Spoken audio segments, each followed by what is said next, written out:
सध्या जाणवली की तुझा आणि स्वप्नील जोशीचा एक छान व्हिडिओ आता आला ज्याच्यात तुझा सिनेमा हार्दिक शुभेच्छा आणि स्वप्नील जोशीचा जिलबी या दोघांचं तुम्ही प्रमोशन केलं ते क्रॉस प्रमोशन आम्हाला पाहायला मिळालं तर हे तुम्ही एकत्र बसूनच ठरवलं का आणि याबद्दल काय सांगशील? नाही हे आवर्जून आम्ही बसून ठरवलं. स्वप्नील दादा is a very kind hearted soul आणि त्या माणसाबद्दल मला खूप आदर आहे. एवढा स्टार असून सुद्धा तो अजूनही त्या डेडिकेशननी काम करतो. या दोघांचं तुम्ही प्रमोशन केलं ते क्रॉस प्रमोशन आम्हाला पाहायला मिळालं तर हे तुम्ही एकत्र बसूनच ठरवलं का आणि याबद्दल काय सांगशील? नाही हे आवर्जून आम्ही बसून ठरवलं. स्वप्नील दादा is a very kind hearted soul आणि त्या माणसाबद्दल मला खूप आदर आहे. एवढा स्टार असून सुद्धा तो अजूनही त्या डेडिकेशननी काम करतो आणि ऑफकोर्स आमचा बॉन्ड खूप वेगळा आहे बिकॉज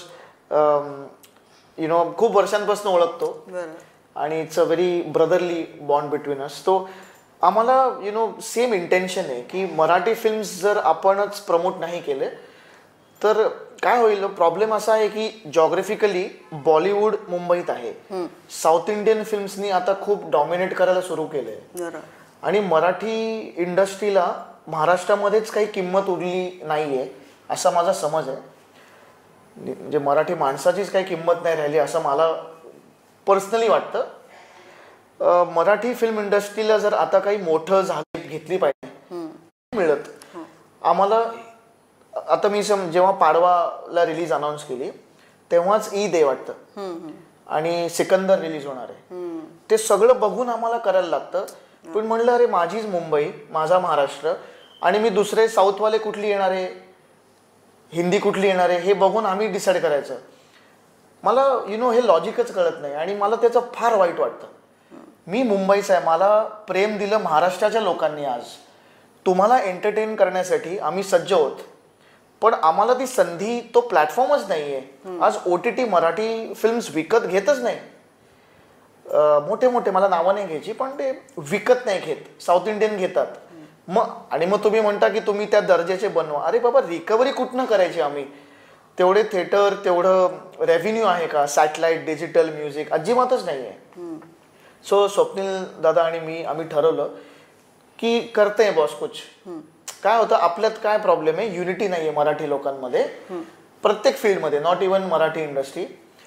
सो आम्ही ठरवलं की जी कुठली फिल्म असेल ना आपण क्रॉस प्रमोट करू.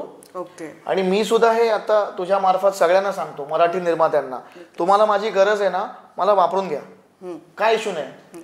मी प्रत्येक मराठी फिल्मची रील करीन पण माझी मराठी फिल्म प्रमोट झाली पाहिजे. माझी म्हणजे आपली मराठी फिल्म प्रमोट झाली पाहिजे. नाही खरंच हा खूप मोठा विचार आहे कारण मला असं वाटतं की म्हणजे एक तर थिएटर मिळण्याचा एक वेगळा झगडा त्यानंतर प्रेक्षक त्या थिएटरमध्ये येण्यासाठी जे अर्थात आपण सगळेच प्रयत्न करत असतो आम्ही पत्रकार म्हणून तुम्ही कलाकार म्हणून पण कुठेतरी ती दरी वाढत चालली आहे आणि म्हणून असं वाटतं की हे अर्थातच आणि मला असं वाटतं की म्हणून हे तुम्ही जे एकत्र येणं म्हणताय हे खूप महत्वाचं आहे.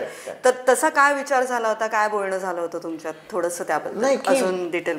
की आपण एकमेकांच्या फिल्म्स प्रमोट नाही केल्या तर पुढचा काळ अवघड आहे. आणि दादा is of the same page Prasad दादा is of the same thought.